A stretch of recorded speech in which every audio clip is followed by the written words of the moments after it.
정의를 외치던 981방이 어째서 멸문지화를 당한 소년의 가슴에 칼을 꽂았는가. 20년 전 사라졌던 천하제일의 무공, 현룡 승천결이 오늘 다시 강호의 모습을 드러냅니다. 영상 끝까지 함께 하시면 당신도 무림의 진정한 주인이 누구인지 알게 될 것입니다. 지금 바로 구독으로 이 장대한 여정에 동참하십시오. 강호의 밤은 깊고도 푸르렀습니다. 중원의 정기를 한 몸에 품었다는 천군산 자락, 그곳에는 천하제일가라 칭송받던 천군장이 자리하고 있었습니다. 정파 무림의 보루이자 소외된 이들의 안식처였던 그곳의 공기는 오늘따라 유난히 차가웠습니다. 12살 소년 진우는 아버지가 내려주신 따뜻한 차 한 잔을 앞에 두고 무예서를 읽고 있었습니다. 하지만 그 평화는 그리 오래가지 않았습니다. 갑자기 창밖에 풀벌레 소리가 멎었습니다. 고요함 뒤에 찾아오는 것은 죽음의 그림자였습니다. 담장을 넘는 은밀한 신형들, 그들은 어둠 속에서도 형형한 살기를 내뿜었습니다. 보통의 자객들이 아니었습니다. 그들이 휘두르는 검술에는 정파 명숙들의 정종 무공이 배어 있었으니까요. 문아, 절대 뒤를 돌아보지 마라. 아버지 진천우의 외침이 가문의 연무장에 울려 퍼졌습니다. 평소 인자하기만 하던 아버지의 얼굴은 핏발이 선 채 일그러져 있었습니다. 사방에서 비명이 터져 나왔습니다. 평생을 가족처럼 지내온 가신들이 이름 모를 귀한들의 칼날에 쓰러져 갔습니다. 진우는 공포에 질려 발걸음을 뗄 수 없었습니다. 그때 불길 속을 헤치고 나타난 것은 금박을 입힌 도복을 입은 사내들이었습니다. 무림의 공도를 수호한다는 무림맹의 정예 무사들이었습니다.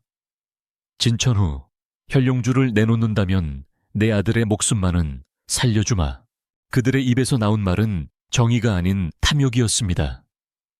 천하를 제패할 수 있다는 전설의 영물, 현룡주. 그것이 이 비극의 시작이었습니다. 아버지는 아들을 비밀 통로로 밀어넣으며 자신의 품속에서 붉게 빛나는 여의주를 꺼내 소년의 가슴에 안겨주었습니다. 이것을 지켜라. 그리고 기억해라.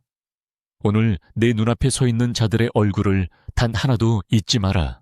그것이 마지막이었습니다. 통로의 문이 닫히기 직전 진우는 보았습니다. 아버지를 향해 쏟아지는 수십 자루의 검과 불타오르는 천군장의 정형을 말입니다.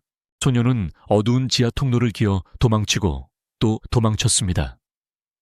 손톱이 깨지고 무릎이 까져 피가 흘렀지만 멈출 수 없었습니다.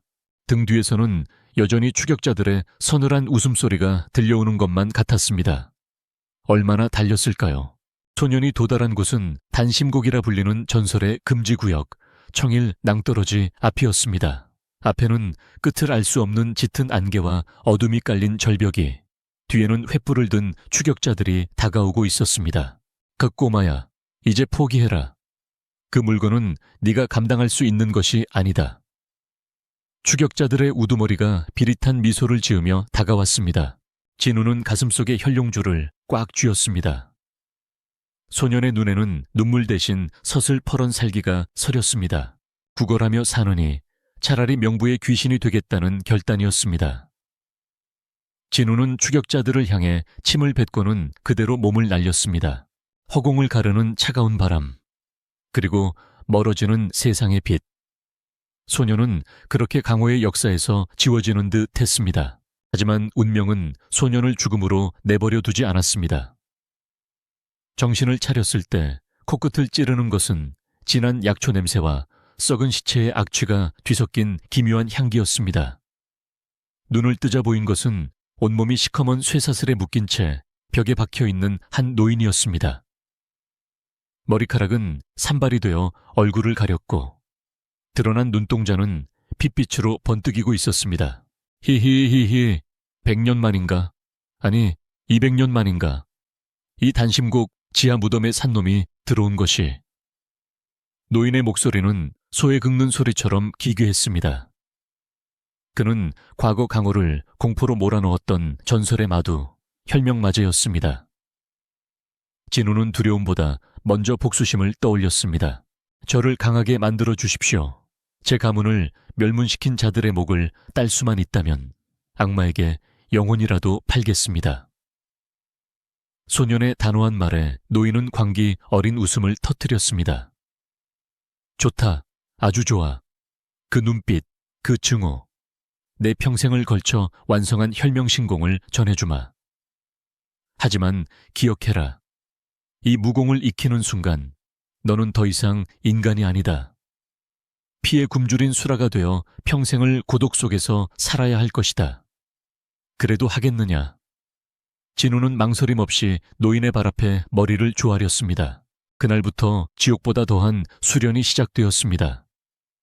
뼈를 깎아내고 근육을 비틀어 내력을 주입하는 고통의 연속이었습니다. 매일 밤 소녀는 비명을 지르며 정신을 잃었지만 깨어날 때마다 그의 눈빛은 더욱 깊고 차가워졌습니다. 1년, 5년, 그리고 10년. 소년의 앳된 얼굴은 사라지고 그 자리에는 날카로운 검기를 머금은 청년 진무광이 서 있었습니다. 폭포를 거슬러 올라가는 그의 장법은 이미 인간의 경지를 넘어섰고 그가 휘두르는 검술에는 죽은 자들의 원혼이 담긴 듯 했습니다. 어느 날 스승인 노인은 마지막 숨을 몰아쉬며 말했습니다.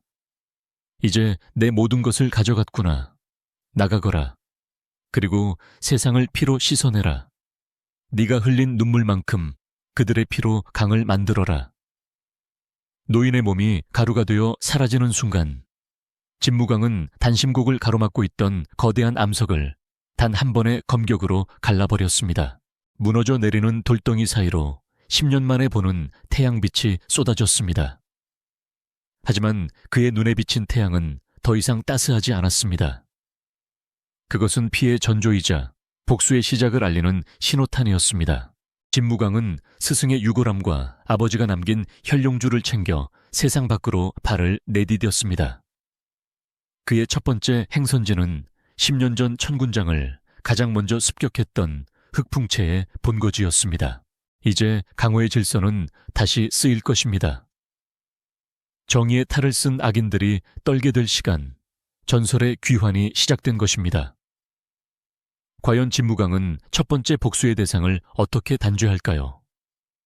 그리고 그를 기다리는 강호의 고수들은 어떤 함정을 파놓았을까요? 다음 화, 제2화, 흑풍의 피바람 편에서 진무광의 압도적인 무공실체가 공개됩니다. 무림의 새로운 역사가 써 내려가는 이 순간을 놓치지 마십시오. 영상이 마음에 드셨다면 구독과 좋아요를 눌러 이 피의 복수극에 함께해 주시길 바랍니다. 끝까지 시청해 주셔서 감사합니다.